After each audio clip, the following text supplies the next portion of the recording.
Hello दोस्तों, welcome in this my YouTube channel Roy mathematical institute. तो दोस्तों मैं आज यहाँ पे शुरू करने वाला हूँ sequence in series previous year question IIT jam का। तो वन बाय वन 2005 से लेके 2020 तक के 2020 तक के बीच में जितने भी क्वेश्चन पूछे गए सीक्वेंस इन सीरीज पे वो सभी मैं डिस्कस करूंगा। Before this my self Chandan Roy, post graduate from NIT Warangal, ex faculty Vibrant Academy Kota. My teaching experience more than 3 years. I have qualified IIT JAM, also NVHM scholarship holder, and I am SUK ex Super 30 student. तो दोस्तों चलिए start करते हैं यहाँ पे sequence in series. जैसा कि आपको पता है सीक्वेंस इन सीरीज अपने आप में एक काफ़ी मेजर टॉपिक है आईआईटी जैम के पॉइंट ऑफ व्यू से देखें, और इस पर क्वेश्चन भी काफ़ी अच्छे क्वेश्चन पूछे जाते हैं कि आपको थोड़ा अच्छे से कंसेप्ट आपका क्लियर होना चाहिए। ऑलराइट, तो ये वन बाय वन आपको पार्ट वन है, पार्ट टू इस तरह से मैं कंप्लीट करूंगा। ऑलराइट, तो चलिए स्टार्ट करते हैं। फर्स्ट क्वेश्चन है हमारे पास, ये 2005 में पूछा हुआ क्वेश्चन है। Let an bn and cn be a sequence of real number such that bn equals to a to n and cn equals to a to n plus 1, then an is convergent। तो आपको इसमें से option दिया हुआ है कि अगर an convergent है तो इंप्लाइज करेगा bn is convergent but cn need not be convergent, and B option में आपके पास implies cn is convergent but bn need not be convergent, and C option है आपके पास implies both bn and cn are convergent, and last option if both bn and cn are convergent. तो इसको अच्छे से समझना है, काफ़ी बेसिक थ्योरेटिकल क्वेश्चन है यहाँ पे।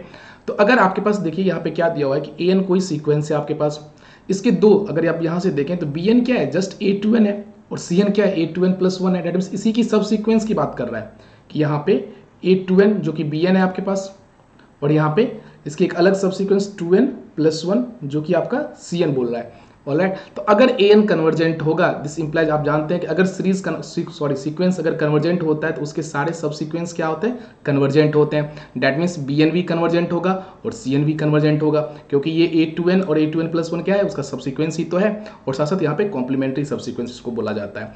तो अगर an कन्वर्जेंट है, this implies bn is convergent but cn knee not भी बोल रहा है, जबकि दोनों ही कन्वर्जेंट होगा। तो इस तरह से हमारा ये ऑप्शन क्या हो जाएगा, डिस्कार्ड हो जाएगा। सेम बी ऑप्शन पे आते हैं, ये क्या बोल रहा है कि cn कन्वर्जेंट करेगा लेकिन bn नहीं कन्वर्जेंट करेगा, लेकिन हम लोग क्या यहाँ पे इंप्लाइज कर रहे हैं, दोनों का दोनों कन्वर्जेंट होगा।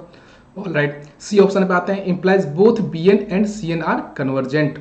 क्लियर है, तो यहाँ पे क्या बोला कि अगर an कन्वर्जेंट होगा तो इंप्लाइज करेगा कि both bn and cn convergent, जो कि बिल्कुल सही बात है। एंड लास्ट डी ऑप्शन की अगर देखें हम लोग, तो ये क्या कह रहा है कि आप इसको ध्यान से समझे कि an is convergent if, an तभी कन्वर्जेंट होगा if both bn and cn are convergent. ये ऑलवेज ट्रू नहीं है, क्योंकि हो सकता है कोई सीक्वेंस का अगर सब सीक्वेंस कन्वर्जेंट हो तो जरूरी नहीं कि वो सीक्वेंस भी हमारा कन्वर्जेंट होगा। तो ये एवरीवेयर ट्रू नहीं है। ये क्या है, सब सीक्वेंस है।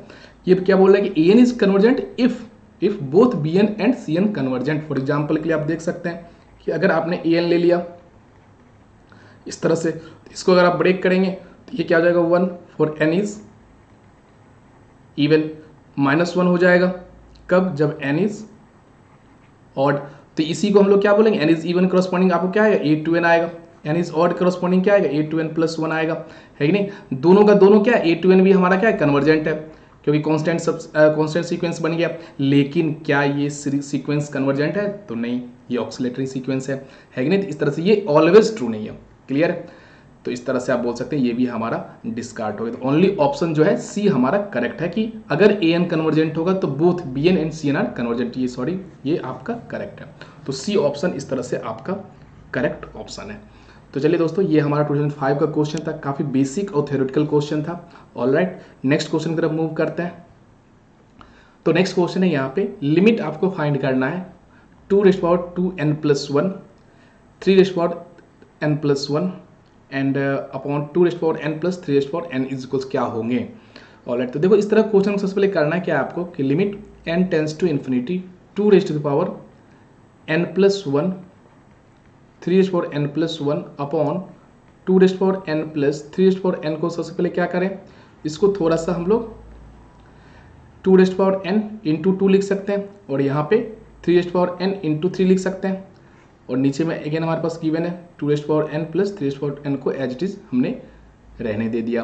अब आप अगर ध्यान से देखें, जब भी इस तरह का क्वेश्चन आपके सामने आए तो आपका लाइन ऑफ थिंकिंग, जो फंडा आप यूज करें वो क्या है, जो यहाँ पे देखो 2n है, 3n है, यही दो इन्वॉल्व है। जो सबसे ज्यादा टर्म है ना, सबसे बड़ा टर्म मतलब 2 और 3 में, 3 ऑब्वियस आपको बड़ा है, तो 3n से आप डिवाइड कर दें न्यूमरेटर और डिनोमिनेटर में। इससे फायदा क्या होगा अभी मैं आपको दिखाता हूँ, इससे करोड़ों का फायदा होगा। इनफैक्ट इस क्वेश्चन में मान लो कि कहीं और इन्वॉल्व होता है यहाँ पे 4n या 5n सो कुछ भी, तो आपका क्या लाइन ऑफ थिंकिंग रखना है कि जो सबसे बड़ा टर्म है ना 2, 3, 4, 5 जो भी रहेगा उसी टर्म से आपको डिवाइड करना है। फायदा क्या होगा मैं अभी आपको दिखाता हूँ कि जैसे ही आपने यहाँ पे सबसे बड़ा 3n से डिवाइड किया, 3n से न्यूमरेटर और डिनोमिनेटर में आपने डिवाइड किया, तो जब 3n से आप डिवाइड करेंगे तो यहाँ पे क्या आएगा 3n और इंटू में 2 है ही यहाँ पे क्या आ जाएगा 3n अपॉन 3n इंटू 3 तो है ही।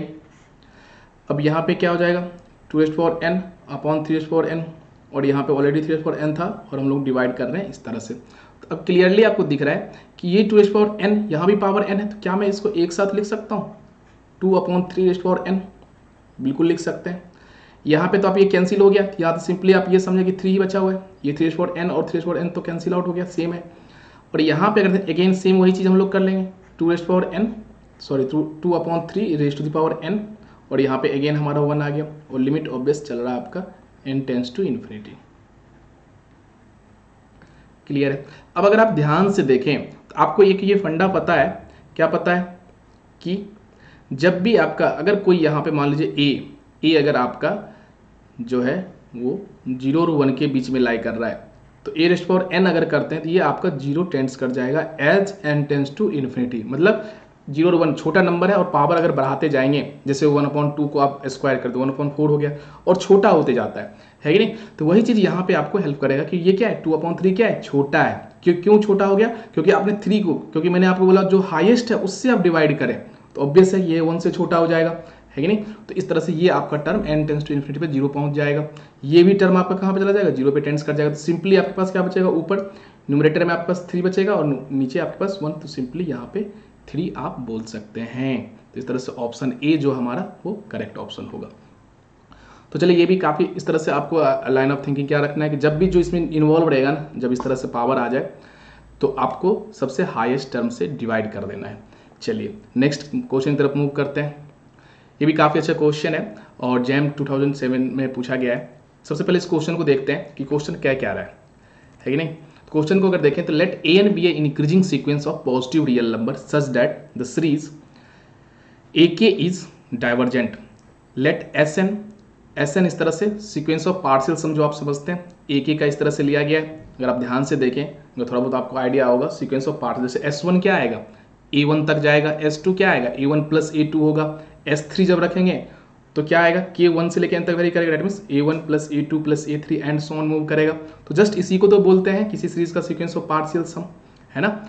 इस तरह से tn एक अलग से डिफाइन किया है series ak/sk-1 into sk for n जो वेरी कर रहा है यहाँ से 2 से लेके चल रहा है। देन आपको बताना है कि limit n tends to infinity tn is क्या होगा 1/a1 0, 1/a1 प्लस a2 या फिर a1 प्लस a2, इसमें से क्या हो सकते हैं। तो चलिए दोस्तों इसको सबसे पहले समझते हैं कि इसमें करना क्या है आपको, है कि नहीं। ऑलराइट, तो अगर इसको ध्यान से देखें तो सबसे पहले तो आपको ये समझना होगा कि यहाँ पे ak किस तरह से है। अगर आप ak को ध्यान से देखें तो क्या मैं ak को लिख सकता हूँ, अगर आप ध्यान से देखें sn देखिए, sn को अगर मैं इस तरह से देखें तो sn क्या है यहाँ पे a1 plus a2। For example जैसे कि आप s1 लेंगे तो s1 क्या आएगा a1 आएगा, s2 क्या आएगा a1 प्लस a2 आएगा एंड सो ऑन। जब sn करेंगे तो क्या आएगा a1 plus a2 plus a3 and so on an तक जाएगा। क्लियर है। या फिर चलो मैं इसको sk कर लेता हूँ क्योंकि यहाँ पे sk इस तरह से इन्वॉल्व है, तो sk तक कर लिया तो यहाँ पे क्या हो जाएगा ak तक चला गया। क्लियर है। अब इसी में मान लो कि मैंने sk-1 आपको क्लियरली दिख रहा है कि जस्ट a1 से लेके a2 एंड सो ऑन कहाँ तक जाएगा, ये ak-1 तक जाएगा। अब आप अगर ध्यान से देखें, अगर मैं यहाँ पे sk-1 अगर कर लिया, क्लियर है, यहाँ पे मैं क्या कर रहा हूँ इस sk में से sk-1 सब्ट्रैक्ट कर रहा हूँ, तो देखो ये क्या होगा यहाँ तक तो चलेगा ही a1 plus a2 and so on कहाँ तक जाएगा ak-1 प्लस ak तक, क्योंकि sk का है कि नहीं। माइनस आप करेंगे तो माइनस में क्या आएगा a1 plus a2 and so on, sk-1 कर रहे हैं तो यहाँ पे sk-1। तो अब क्लियरली आपको दिख रहा है यहाँ पे कि हम लोग क्या बोल सकते हैं कि ये a1 इससे कैंसिल हो जाएगा माइनस से, तो a के -1 तक सभी के सभी ये क्या हो जाएंगे, कैंसिल हो जाए। तो सिंपली आपके पास क्या बचेगा, यही टर्म तो बचेगा ओनली। डैट मीन्स हम लोग क्या बोल सकते हैं कि एस के माइनस एस के -1 जो होगा वो क्या आ जाएगा आपके पास, ए के। तो क्या मैं ए के की जगह पे एस के, यहाँ पे नहीं है कुछ, क्लियर, एस के -1 रिप्लेस कर सकते हैं। तो यही फंडा आपको यहाँ पे काफ़ी हेल्पफुल करेगा, यही फंडा। अब जैसे आप ए के जगह पे ये रिप्लेस कर देंगे तो ये एस के टर्म में आ जाएगा सारा टर्म। अब देखिए यहाँ से मैं क्या कर सकता हूँ इसको, देखिए अब मैंने इसको क्या किया, ए के जगह पे हमने रिप्लेस कर दिया एस के -1, और नीचे में तो ऑलरेडी डिनोमिनेटर में हमारे पास क्या गिवन है, एस के -1 इंटू एस के गिवन ही है। अब अगर इसको आप ध्यान से देखें तो क्या मैं इसको लिख दूं, इसको डिवाइड कर दूं इस टर्म से, एस के को इस डिनोमिनेटर से डिवाइड करेंगे तो हमारे पास क्या आएगा, एस के कैंसिल हो जाएगा। तो सिंपली हमारे पास क्या बचेगा, 1/(SK-1). एंड नेक्स्ट जब हम इस टर्म से डिवाइड करेंगे तो SK-1 कैंसिल हो जाएगा, बचेगा 1/(SK). अब देखो, अब ये जो हमारा टर्म आ गया ना, यही हमें चाहिए था, डिफरेंस मेथड में क्रिएट करना था, टेलीस्कोपिक सीरीज, इस तरह से जो भी आप नाम से जाने इस तरह से। अब इससे फायदा क्या हुआ कि आपका कहाँ से कहाँ मूव कर रहा है, 2 से लेके n तक मूव कर रहा है कि नहीं। अब इसमें फायदा ये हुआ आपको, अब आप इजिली यहाँ से इसको फाइंड आउट कर सकते हैं। अब देखिए, अब जैसे ही आप यहाँ पे T1 रखेंगे तो T1 क्या आएगा, T1 क्या आएगा, समझे, T1 आपके पास क्या आ जाएगा, चलो Tn की बात, अगर T1 की बात करें तो यहाँ पे T अगर आपका वेरी कर रहा है n = 2 से, तो आप 2 से लें, ठीक है, T2 से इस तरह से स्टार्ट करेंगे। ऑलराइट, तो यहाँ पे क्या आ जाएगा, S2 जब यहाँ पे रखेंगे तो K जैसे ही आपने 2 रखा तो दैट मीन्स S1, और यहाँ पे -(S2) इस तरह से चलेगा। एंड सो ऑन T3 जब रखेंगे तो यहाँ पे क्या आएगा, 1/(S2) - 1/(S3). आपको समझ में आ रहा होगा कि अब अगर हम यहाँ पे Tn की बात करें तो Tn क्या आ जाएगा आपके पास, मतलब क्या पूरे सम रहेगा, n तक जाएगा, डैट मीन्स यही रहेगा कि 1/(S1) + 1/(S2) है कि नहीं, इस तरह से बोल सकते हैं। फिर प्लस यहाँ पे जब करेंगे तो 1/(S2) - 1/(S3), क्लियर है, एंड सो ऑन लास्ट में nth टर्म तक जाएगा, डैट मीन्स Sn-1 -(Sn) ये आएगा आपके पास, क्लियर। अब क्लियरली आपको दिख रहा है यहाँ पे कि क्या हो जाएगा हमारे पास, कि ये S1 S2 इससे कैंसिल हो जाएगा, एंड सो ऑन सभी के सभी यहाँ पे आपके कैंसिल हो जाएगा। अब देखो इसमें क्या करना है कि फर्स्ट टर्म, ये फर्स्ट टर्म आपके पास है, फर्स्ट का अगर सेकेंड टर्म कैंसिल हुआ है तो लास्ट का फर्स्ट टर्म कैंसिल हो जाएगा, ये आप ऑब्जर्व कर सकते हैं, ऐसा ही होता है, ठीक है। तो इस तरह से क्लियरली आपको दिख रहा है कि Tn सिंपली हमारे पास क्या आ गया, 1/(S1) - 1/(Sn), यही आ गया Tn।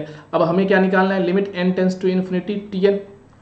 अब देखो एक चीज आप ध्यान रखें, इसमें क्या क्या दिया हुआ है, इसने क्या बोला कि ए के इज डाइवर्जेंट सीरीज बोला है, ठीक है। तो ए के अगर डाइवर्जेंट है हमारा, दिस इंप्लाइज क्या होगा कि इसका सीक्वेंस ऑफ पार्शियल सम जो Sn आपका बन रहा है वो भी क्या करेगा, डाइवर्जेंट करेगा, क्लियर। डाइवर्जेंट मतलब क्या, इन्फिनिटी पे जाएगा, क्लियरली आपको समझ में आ रहा है, सीरीज का सम है। तो आप इस तरह से देख सकते हैं, अगर डाइवर्जेंट है तो Sn हमारा limit n tends to infinity पे कहाँ पे जाएगा, डाइवर्ज कर रहा होगा, क्लियर है, तो इन्फिनिटी पे जाएगा। तो 1/(Sn) कहाँ पे चला जाएगा, 0 पे चला जाएगा।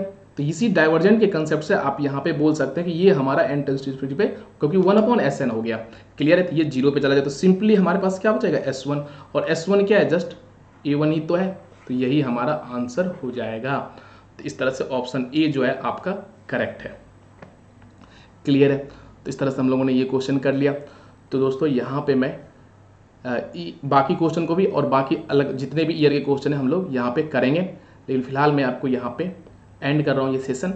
आप मेरे साथ ज्वाइन कर सकते हैं, मेरा टेलीग्राम चैनल जो IIT JAM स्टूडेंट्स का है, t.me, इस तरह से आप ज्वाइन कर सकते हैं, t.me/Chandan Roy IIT JAM। और साथ साथ हमारा IIT JAM स्टूडेंट्स का व्हाट्सअप ग्रुप भी है, तो उसमें भी आप ज्वाइन कर सकते हैं इस लिंक पे क्लिक करके। Alright, thank you, bye bye, take care.